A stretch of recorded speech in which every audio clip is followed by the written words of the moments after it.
So directed by and written by the same guy. The script was in 2010 on the blacklist of screenplays that were hot and unproduced, so people had very sort of big expectations of it.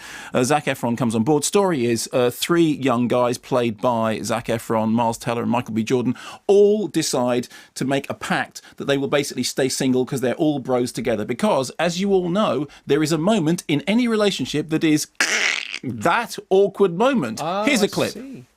Every relationship arrives at a critical moment, a juncture between moving forward and moving on.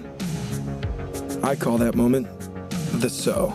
So, where's this going then? I think you're I think you're amazing. I think you're an amazing girl. I think you're an amazing person. I'm breaking up with you. I have to. Breaking up? I'm sorry, Jason. I need somebody who's ready. I need somebody who doesn't drink coffee out of a cereal bowl. What? And has a bed frame. I wasn't confused because she was breaking up with me. I'm so late for work. I was confused because I had no idea we were dating. Was that movie? Are they breaking It's up in 1980. 1984? I It think. is absolutely, isn't it? But Toto they're about to burst into St Elmo's fire. It's exactly that. Exactly that. So you're personally let down, aren't you? I feel, and this is the way I feel about it. I feel like that thing about, I'm not angry, I'm disappointed, and I'm very disappointed. As somebody who has long been a flag waver for Zac Efron, who I think is a great actor and a smart guy and has done lots of it, and I've quite often, in the face of other critical antipathy, said no, he's really good, and he's done some really interesting stuff. I mean, whether it's the early High School Musical stuff or stuff like The Paperboy, I mean, he's somebody who has broadened his palette.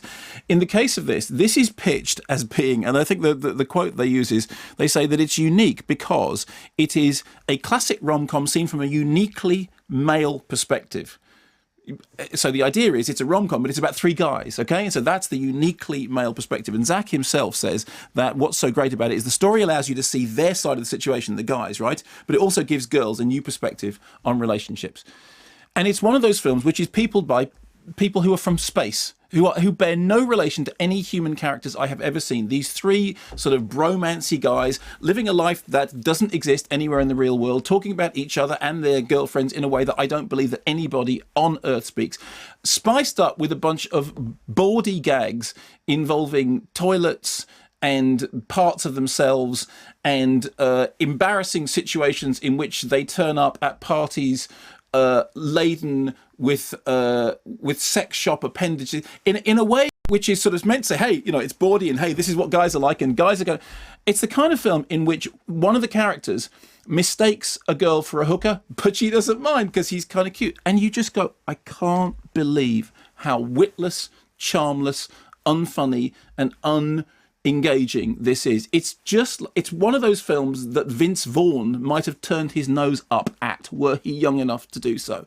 It's not funny, it's not smart, it's absolutely peopled from beginning to end with horrible cut out cliched people who only exist in American rom-coms. And this whole thing about, well, the twist of it is it's all seen from the male perspective. You go, I'm sorry, I have seen this film from this perspective in a million other versions, and this is one of the lamest of them. And the problem, and I'm quite happy to accept the problem is I expected more from Zac. And perhaps the disappointment is worsened by the fact that Zac has let me down. But boy, has he let me down. I just sat there watching it going, no, really? Really? And you're going to go and you're going to do that scene in the bathroom, and you're going to do that scene in the party, and you're really not funny, not smart, not insightful, not uniquely different because of the way that it looks at the thing. As I said, absolutely 100% peopled by characters who have as little to do with it. I mean, I know it's a romantic comedy conceit, but really smart romantic comedy works when you recognise things about human. I mean, nobody in the movie looked like they bore any relationship to anything that ever happens on planet Earth, and it was smug and full of itself and bromancy and backslapping in that kind of, hey, I love you, man. Yeah, we're all guys together. Like, really? No. Go back to the High School Musical movies, Zac. You're seriously at least 6 months in detention. Go back to High School Musical 4. You're better than this. I'm not angry. I'm just disappointed. Would you say it's over between you and him? There was a moment in the film in which I was thinking, he's still got great hair. And then I thought, actually, his hair doesn't look that good.